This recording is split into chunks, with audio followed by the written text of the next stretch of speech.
Good morning, children. Today I'm discussing the topic plants making food.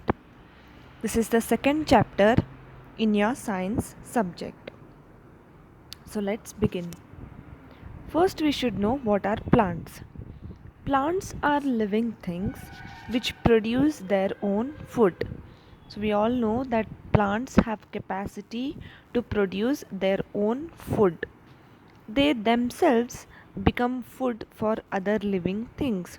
They not only produce food, they also become food for other living things.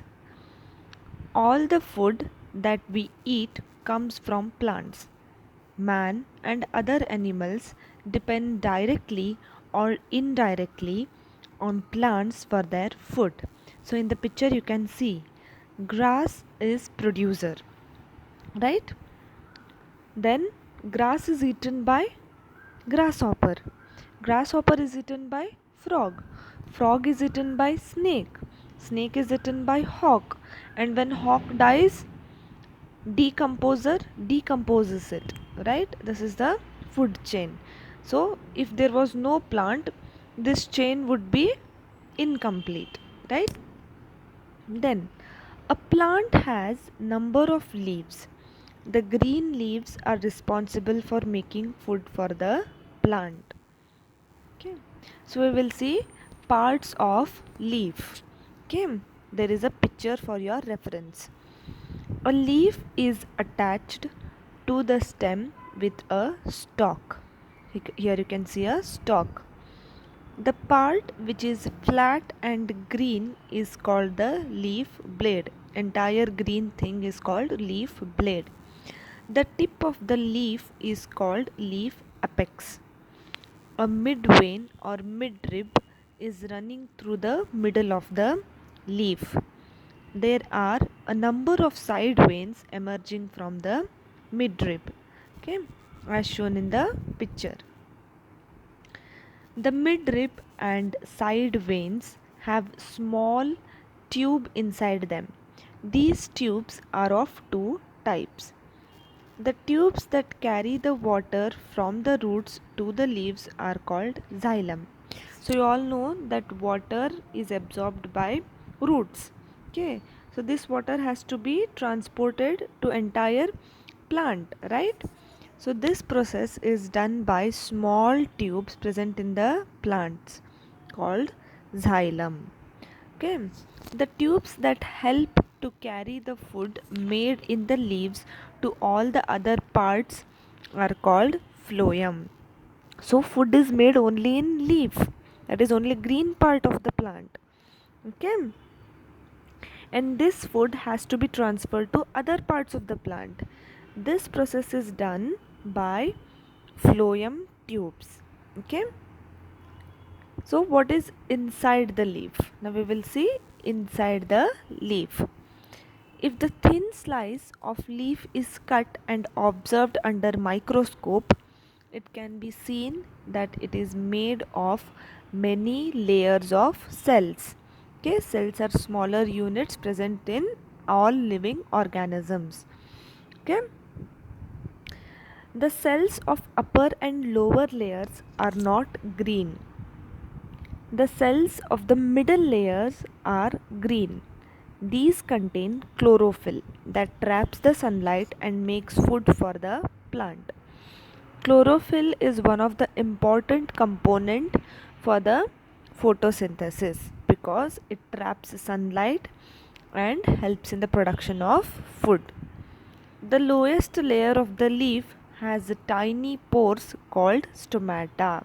Okay, stomata are the small holes present in the lowest layer of the leaf. So, how do the plants make food?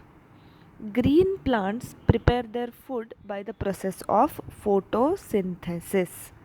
Okay, the food produced by the plants is a simple type of sugar called glucose.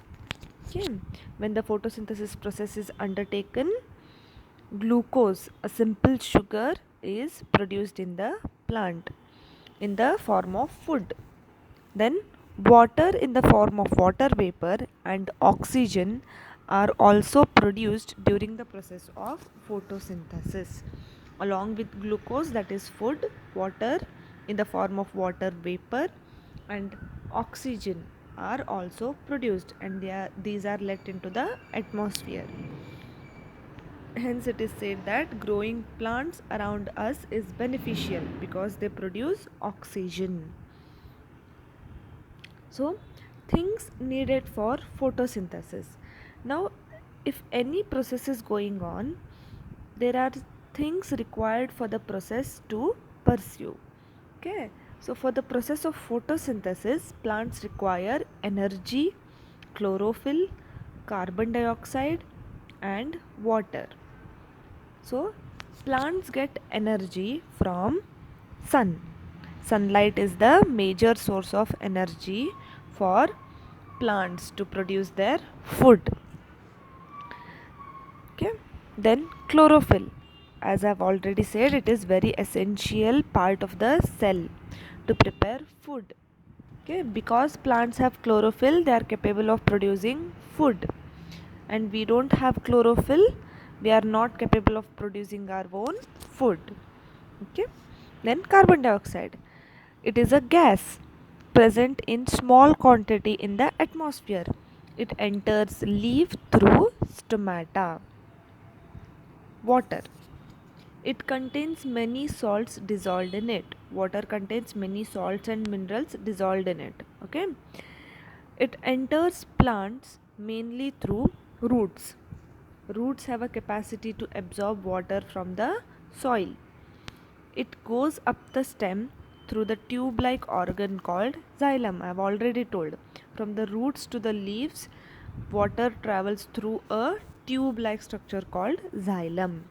These tubes enter the leaf through the leaf stalk. Leaf stalk is the part which attaches leaf to stem, right? So, through this, water enters. Finally, the cells in the leaves get water through veins in the leaf blade. The excess water is given out by the plants through their stomata by a process called transpiration. Okay, what happens? The amount of water used and the water present is more. So, the more excess water which is present is put out through stomata. This process is called transpiration. So, in short, photosynthesis can be written as carbon dioxide plus water, that is necessary components, raw materials, in the presence of sunlight and chlorophyll, that is required condition. If there is no sunlight or no chlorophyll, photosynthesis will not take place. Which, okay, using carbon dioxide, water in presence of sunlight and chlorophyll, plant produce sugar, that is glucose, food, and water plus oxygen, which are let out into atmosphere. Okay, so how do plants use their food? That is also important. They produce food and they also use it. So how they would use? During the process of photosynthesis, the food that the leaf prepares is kind of sugar